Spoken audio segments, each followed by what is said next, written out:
All golfers have a hope to get better, but you need more than hope. You need a plan. And this video outlines your score improvement plan. The On-Target Game Improvement System first develops a scoring profile to determine those areas of your game contributing most to your high scores.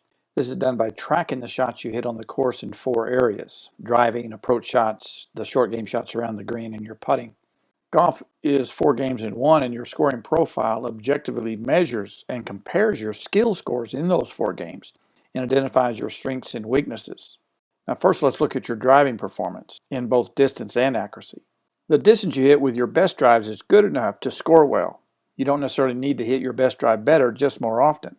During our round, you hit 43% of the fairways. I would like for your driving statistical goal to be 50%. In looking at your flight scope data, I'm seeing that you hit the ball, your club head speed was 94 miles an hour, and you carried the distance on average of about 210 yards.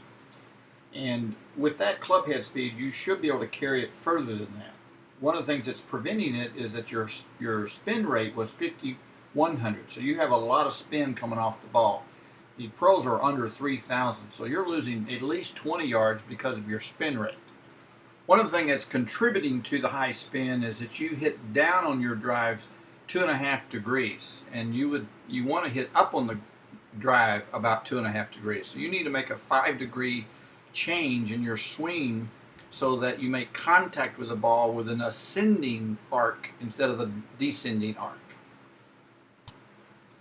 Also, your launch angle was 8.7 degrees, and that needs to be closer to 13 or 14 degrees.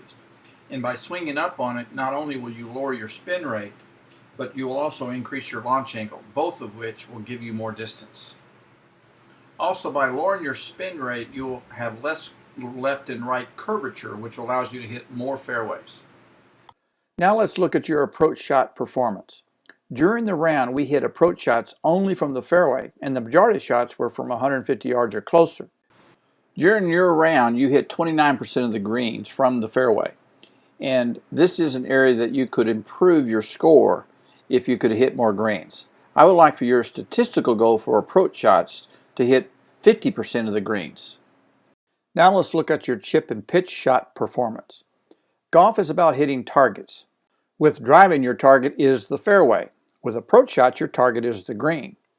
Your target for chip and pitches is to hit it close enough to give yourself a reasonable chance to make the first putt. That target is at least 18 feet from the hole and ideally less than 9 feet. During the round, you hit 61% of your short game shots inside of 18 feet and 27% inside of 9 feet. Those are very good statistics. Now, because most of the time between 9 and 18 feet we will 2-putt, I would like for you to get a higher percentage of these short game shots inside of 9 feet, which gives you a better chance to have an up and down. Your statistical goal for the short game will be to get 45% of your short game shots inside of 9 feet. Now let's look at your putting statistics. During the round, you had 6 3-putts, which is 35% of the holes played. Another statistics we kept during the round is the percentage of first putts that stopped within 3 feet. 47% of your first putts stopped outside of 3 feet. Your statistical goal for putting is to track the performance of all first putts that are further than 18 feet from the hole and have 75% of them stop within 1 yard of the hole. Next in the on-target system is to prioritize the most important areas to work on first. I gave you statistical goals in each area, but what statistical goals are the most important to reach? I want my students to have 1 full swing project and 1 short game project. For your full swing project, I want you to hit 40% of the greens from 100 and 150 yards when hitting from the fairway.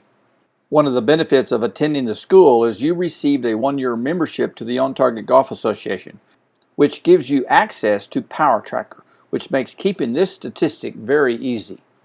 Your short game project is to hit 75% of the putts further than 18 feet inside of 3 feet. Once these goals are met, we can look again at your overall statistics and set new goals and projects. Now that we've identified the problem areas and have set some statistical goals to achieve, we need to identify what's causing our current problem and implement a correction. In order to reach your goal for your full swing project, you need to make the mechanical changes I described in your full swing report. This will require at least one session to establish the change and learn the drills to do in your practice sessions. You will probably need a follow-up a few weeks after that to make sure you are still on track. During both the first session and any follow-up sessions, I want to also work on your short game project. This work will be to continue the fundamentals we covered in the school on your short game. Part of the on-target system also is to continue tracking your statistics when you play a round of golf. By attending the golf school, you now have a one-year membership to the On-Target Golf Association website, which has my Power Tracker where you can easily record your statistics. The member side of the website is in the final stages of our newest update and will be ready to use shortly. When it is, I will send you the log information you need and the tutorials that show how to use Power Tracker. The email I am sending will show you several options to choose from on which lesson program might be best for your situation.